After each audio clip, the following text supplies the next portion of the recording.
매일 성경 묵상을 돕는 해설 가이드입니다. 안녕하세요. 묵상 코치입니다. 함께 읽고 나눌 말씀은 데살로니가전서 2장 1절에서 16절까지 말씀입니다.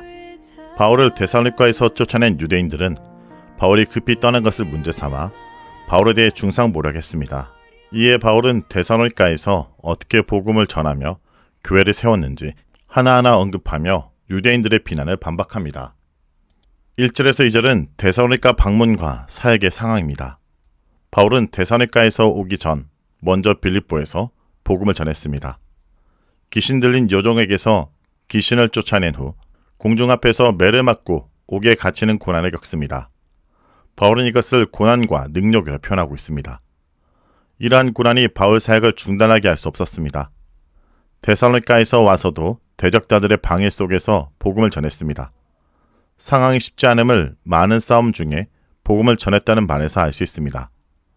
바울이 힘을 얻을 수 있었던 근원은 하나님이십니다. 바울은 하나님의 복음을 전하는 자였고 우리 하나님 안에 있었기 때문입니다. 고난과 능력과 많은 싸움 중에 있어도 하나님의 복음을 전하는 자는 하나님 안에서 능히 감당할 수 있는 힘을 얻게 되고 그 일은 결코 헛되지 않습니다. 3절에서 4절은 간사함이나 부정, 속임수가 아님을 말합니다. 바울은 자신의 복음 전파 사역에 오류가 없으며 그의 사역은 순수한 동기에서 나온 것임을 밝힙니다. 데살로니가 성도들을 속이려는 행동도 아니었다고 말합니다. 간사함으로 번역된 플라네라는 단어는 바울의 겉면에 잘못이 없음, 즉 오류가 없음을 뜻합니다. 잘못된 복음을 가르치지 않았을 뿐 아니라 동기 역시 순수했습니다. 부정한 동기로 그들을 속여 무언가를 취하려는 사역이 아니었음을 분명히 합니다. 4절은 사람을 기쁘게 하지 않았음을 말합니다. 바울은 하나님의 시험을 통과하여 합당하다 승인을 얻어 복음을 위탁받았습니다. 그러므로 하나님의 인정을 받아 복음을 맡은 자로서 그에 합당하게 복음을 전했습니다. 이를 통해 바울은 사람을 기쁘게 하지 않고 하나님을 기쁘시게 하려 했습니다. 바울이 자신을 시험하고 승인한 하나님을 마음을 감찰하시는 하나님이라고 한 것은 그에게 부정한 동기나 속임수가 없었음을 강조하는 것이며 데살로니가 성도들에게 그 하나님을 의식하고 하나님을 기쁘시게 하는 삶을 살라라는 간접적 교훈을 주는 것입니다. 5절에서 6절은 아첨, 탐심, 사람의 영광과 무관한 사역에 대해서 말합니다. 바울은 아첨하는 말을 하지 않았습니다. 이것은 사람을 기쁘게 하지 않았다라는 4절의 주장과 일맥상통합니다. 그의 사역에 숨은 탐욕이 있었거나 탐욕이 사역의 동기가 되지 않았습니다. 그는 데살로니가 성도들이나 다른 사람들에게도 영광, 즉 명예나 존경을 구하지 않았습니다. 바울의 이와 같은 모습은 이미 데살로니가 성도들에게 알려졌습니다. 데살로니가 성도들의 직접적 지식에 근거해서 바울은 자신을 변호할 뿐 아니라 하나님을 증인으로 제시합니다. 듣기 좋은 말로 사람들의 비를 맞추지 않았고 재물이 사역의 동기가 아니었으며 인간의 명예를 추구하지 않았던 바울의 사역을 성도들도 알았고 하나님도 아셨습니다. 지금도 이렇게 사역하는 자들을 성도들뿐 아니라 하나님이 보고 계십니다. 7절은 어머니 같은 사랑으로 섬겼음을 말합니다. 바울은 데살로니가 성도들에게 존경과 명예를 구할 수 있었습니다. 그리스도의 사도로서 그럴 수 있었습니다. 하지만 바울은 그것을 내려놓았습니다. 이것은 6절에서 언급한 사람의 영광을 구하지 않았다는 말의 또 다른 표현입니다. 바울은 7절에서 자신을 세 가지로 묘사합니다. 그리스도의 사도, 요순한 자, 유모입니다. 서두에서 자신의 사도직을 주장하지 않은 바울은 7절에서 자신이 그리스도의 사도임을 밝힙니다. 그러나 자신의 사도직 권위를 내세우기 위함이 아니라 사람들에게서 영광을 구하지 않았음을 표현하기 위해서 사도임을 언급했습니다. 유순한 자는 젖먹의 아이를 기르는 어머니의 부드러움을 표현합니다. 그러나 만일 유순한 자가 아니라 어린아이가 원문이라면 바울은 5절에서 7절의 결론으로서 자신이 어린아이 같이 순수했음을 주장하는 것으로 볼 수 있습니다. 바울은 또한 자신이 젖먹이 자녀를 기르는 어머니와 같이 데살로니가 성도들을 사랑으로 돌봤음을 상기시킵니다. 8절에서 9절은 복음뿐만 아니라 목숨까지도 주려 함에 대해서 말합니다. 성도들에 대한 바울의 사랑을 잘 느낄 수 있는 부분입니다. 바울은 젖먹이 자녀를 돌보는 어머니처럼 데살로니가 성도들을 사랑했기 때문에 그들에게 복음뿐 아니라 자신의 목숨까지도 주기를 기뻐했습니다. 목숨까지도 주려 했던 이유가 8절에 더욱 분명히 명시되어 있습니다. 너희가 우리의 사랑하는 자가 됨이라. 바울은 이처럼 복음도 주고 목숨마저도 그들에게 주려 했지만 그들에게 재정적 부담을 주려 하지 않았습니다. 밤낮으로 일하면서 하나님의 복음을 전했습니다. 사도행전 18장 3절에 근거해 볼 때 바울은 천막 만드는 일을 하면서 복음을 전했을 것입니다. 일하면서 복음을 전했다라는 사실은 탐심의 탈을 쓰지 않았다는 5절의 말을 구체적으로 입증하는 것입니다.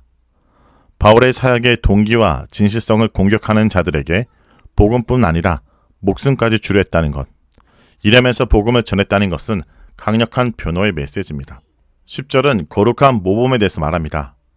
바울은 5절에 이어 다시 한번 데살로니가 성도들과 하나님을 증인으로 내세우며 자신과 동력자들이 이전에 데살로니가에서 행한 행동을 변호합니다. 거룩하고 옳고 흠없이 행했음을 상기시킵니다. 거룩은 특히 하나님 앞에서 하나님을 기쁘시게 하는 삶을 살았던 것을 강조하는 측면이 있고, 옳음은 데살로니가 성도들 앞에서 올곧게 행동했음을 강조하는 측면이 있습니다. 흠없이는 데살로니가인들이 보기에 잘못된 일이 없었음을 뜻합니다. 바울은 사역자들의 성품과 함께 여기에서는 그들의 행동을 변호하고 있습니다. 외적 측면과 내적 측면, 사람과의 관계와 하나님과의 관계에서 사역자로서 합당한 모습이 무엇인지 생각하게 합니다. 11절에서 12절은 아버지 같은 겉면으로 말합니다. 바울은 아버지가 자녀에게 대하듯 데살로니가 성도들을 대했습니다. 너희 각 사람에게 라는 말은 그들을 대중으로 생각하지 않고 개개인에게 관심을 기울이며 개인으로 대했다는 것을 암시합니다. 고대 세계에서 아버지는 자녀에게 도덕적 가르침을 주어 도덕적 행동을 훈련할 의무가 있었습니다.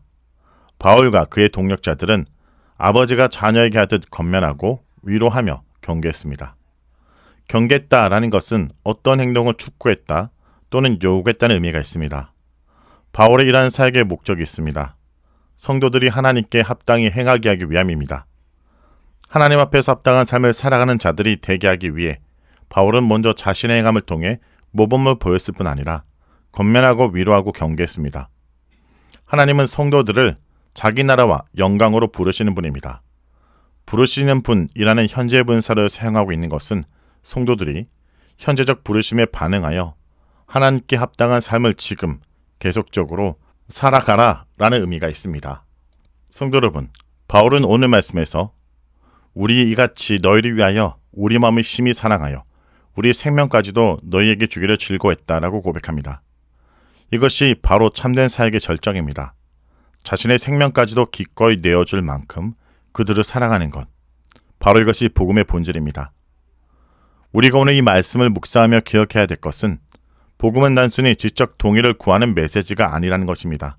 복음은 고난 속에도 신실하게 붙들어야 될 진리, 사람의 인정을 구하지 않고 오직 하나님을 기쁘시게 하는 삶의 동기이며, 그리고 무엇보다도 우리의 삶을 내어주는 인격적 사랑으로 증거되는 것입니다. 오늘날 많은 교회와 사역이 사람들의 흥미를 끌기 위한 퍼포먼스에 머무는 것은 아닌지 돌아봐야 합니다. 화려한 쇼나 감정적 분위기를 조성으로 일시적 만족을 줄 수 있을지 모르지만 그것은 결코 영혼에 깊이 뿌리내릴 수 없습니다.